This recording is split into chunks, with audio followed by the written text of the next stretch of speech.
Labdien! Šodien mēs ar jums aplūkosim, kā var rēķināt daļveida nevienādības. Izmantosim intervālu metodes grafisko paņēmienu. Pirmais, kas mums jāizdara, tas ir jāatrod saknes. Tātad, kā es to varu izdarīt? Es pielīdzināšu skaitītāju nulli, bet saucēju pateikšu, ka viņš saucējs nav vienāds ar nulli. Tātad, kā tas viss izskatīsies? Es rakstu x mīnus 5 ir vienāds ar nulli, jo nulle daļā būs tad, kad mums skaitītais būs nulle. Rēķinu vienādojumu un iegūšu, ka x ir vienāds ar 5. Un pēc tam rakstu saucējs nav vienāds ar nulli. Tad saucējs man ir 7x mīnus 49, un viņš būs nevienāds ar nulli. Tā, tad sanāk, ka 7x nav vienāds ar 49, un x nebūs vienāds ar 7. Tā, tālāk man vajag attēlot šos punktus uz skaitļu asi. Tā, es zīmēšu skaitļu asi. Tā, reku, man ir skaitļu asi. Tā kā man ir mainīgais x, es rakstīšu x-ņu pie bultiņas, un tagad man vajag attēlot mūsu punktus. Tā, tagad es skatos uz šo nevienādības zīmi un redzu, ka man ir nestingra nevienādība. Tas nozīmē, ka, ja man būtu nevis daļveida nevienādība, bet parastā lineāra vai kvadrātiskā nevienādība, es iekrāsotu mūsu iegūtos punktus. Bet tā kā man ir daļveida nevienādība, es iekrāsošu tikai skaitītāju punktu vai arī skaitītāju punktus. Kāpēc tā? Jo tikai skaitītais daļā var būt vienāds ar nulli. Saucējs nekad nebūs vienāds ar nulli. Tāpēc es piecnieku iekrāsošu, bet 7, tad saucēja punkts, saucēja sakne, man būs nevienāda ar nulli. Tad tukša, nevis 0, bet 7, tukšais punkts, tukšais aplis, tad nebūs iekrāsots. Tā, es dabūju krustpunktus ar x asi. Tālāk man vajag paņemt skaitītāju un saucēju izteiksmi un saprast vispār, kāda tā ir izteiksme. Es redzu, ka man ir x mīnus 5 un 7x mīnus 49. Tas ir lineārs izteiksmes, jo x ir pirmajā pakāpē. Un tad atceros, ka ja man ir lineāra funkcija, tad veids ir ax plus b, es skatos uz skaitli, kas ir pirms x. Ja man a ir lielāks nekā 0, tad pozitīvs skaitlis, man būs augoša funkcija. Ja a ir mazāks nekā 0, tad funkcija būs dilstoša. Ja man ir kvadrātiskā funkcija, tad y vienāds ar ax kvadrātā plus bx plus c, arī skatos atkal uz koeficientu a. Ja a ir lielāks nekā 0, tad būs smaidošs smaidiņš. Ja, piemēram, a ir mazāks nekā 0, tad būs bēdīgs smaidiņš, kaut kā tā. Tādi ir augšanas un dilšanas nosacījumi. Tā. Tagad skatāmies, mums ir divas lineāras izteiksmes, tāpēc mūsu funkcijas būs taisnes. Tā, es caur mūsu punktiem zīmēšu divas augošas taisnes, jo abos gadījumos man pirms x ir pozitīvs skaitlis. Ja x ir parastais x-iņš, bet bez skaitļa pirms tā, tad tur slēpjas viennieks. Tā, zīmēju divas taisnes.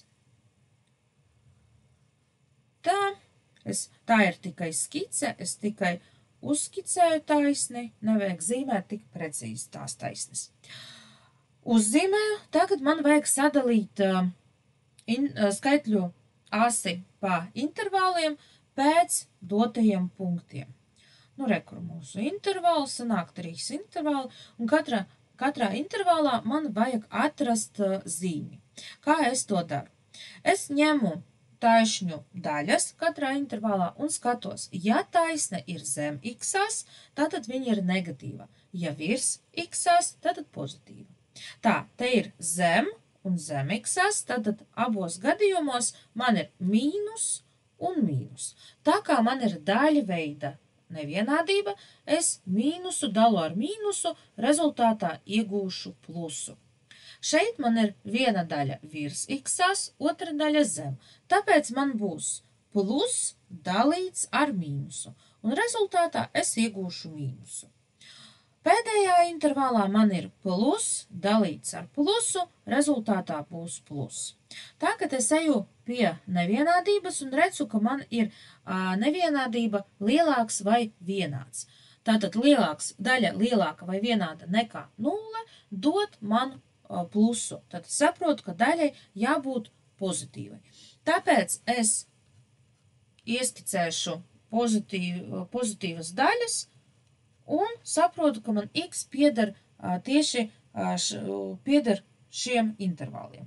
Tātad apzīmēšu intervālus, tad x pieder, rakstu no kreisās daļas uz labo, un tad pieder no mīnus bezgalībai līdz pieciniekam ieskaitot, jo man ir melns punktiņš, un apvieno ar otru intervālu, tad no 7 neieskaitot līdz plus bezgalībai.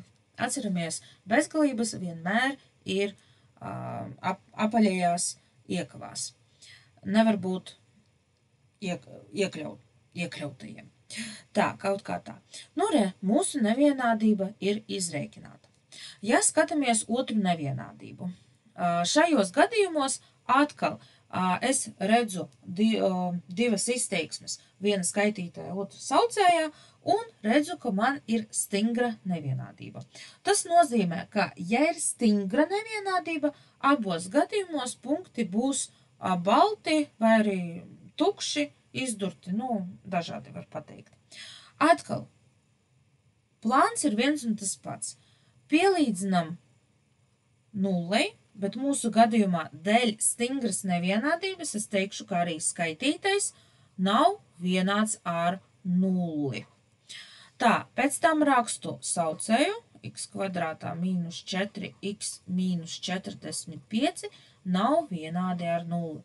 Un vajag tagad izrēķināt abas nevienādības, rēķinam kā vienādojumu.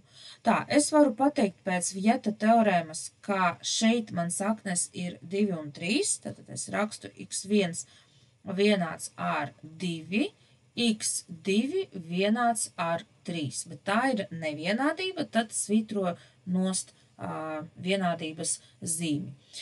Otrajā gadījumā man saknes būs 9 un mīnus 5.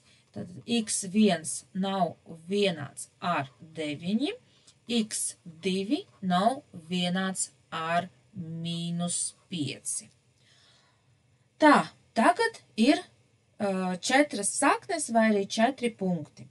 Es zīmēšu, ar roku uzzīmēšu, tā, es zīmēšu gandrīz taisni, skaitļu asi un atlikšu manus punktus. Tā, es redzu 2 un 3, paņemšu kaut kā tā, šeit būs 2, šeit būs 3, tā, šeit kaut kur apmēram būs mīnus 5, un šeit tālāk būs kaut kur 9. Un tagad galvenais man saprast, kādi punkti der pie kādas izteiksmes. Skatos, abos gadījumos izteiksmēs man šeit ir viennieki man ir pozitīvi. Tātad es saprotu, ka man būs jautrs smaidiņš. Tā, pirmajai izteiksmei saknes 2 un 3, tāpēc, ko es daru? Es zīmēju smaidiņu caur šiem 2 punktiem, kaut kā tā. Pēc tam ņemu otras 2 saknes, vai arī 9 un mīnus 5, un atkal smaidīgs smaidiņš, jautrs, un caur šiem punktiem zīmē jautru smaidiņu. Tā. Un kā jau iepriekš es minēju, sadalam mūsu intervālu, skaitļu asi pa intervāliem. Mūsu gadījumā šeit būs 1, 2, 3, 4, 5, 5 intervāli. Tā, kur pirmais punktiņš -5, pēc tam caur 2, caur 3 un caur 9. Tagad vajag atrast zīmes. Tā, virs x dot plus dalīts ar plusu, jeb būs plus. Virs zem, tad plus dalīts ar mīnusu, rezultātā mīnus.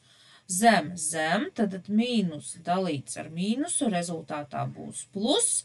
Un virs zem, tad plus dalīts ar mīnusu dot man nevis plusu, bet mīnusu. Tā, kur rezultāts būs mīnus. Virs, tad plus dalīts ar plusu, rezultātā būs plus. Tagad skatos uz nevienādību, kur man ir stingra nevienādība daļa lielāka nekā 0, tad vajag plusus paņemt.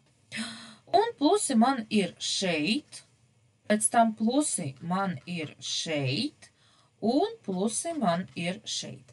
Tāpēc es rakstu x pieder no mīnus bezgalības līdz -5 neieskaitot, un no 2 līdz 3, un no 9 līdz plus bezgalībai. Nu re, paldies par uzmanību, visu labu!